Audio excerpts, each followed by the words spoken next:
morning, good morning, good morning. Ngayon po sa oras na alas 7:19, ito na lang po ang aking natitira sa ating tinda. Yan na lang po ang natira sa ating tinda. Ayan po, kaya ito, popo na lang po ako.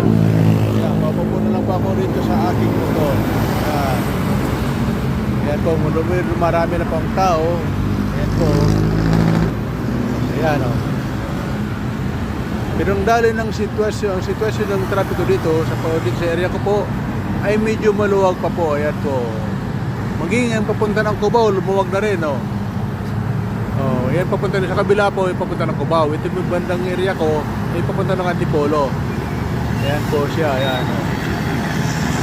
Ganito po ang sitwasyon dito sa area na pinagtitindahan ko. Dito sa Santolan. Dito pa ako sa may tawiran papunta ng SM City Marikina. Yan po ang SM City Marikina. Oh. Yan. Oh, dito pa ako malapit, dito pa ako malano. Okay po. Okay, marami pong salamat. Uli. Sana naman nagkikiusap po ang inyong lingkod.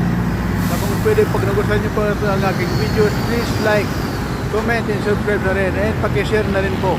Maraming salamat po and God bless us all.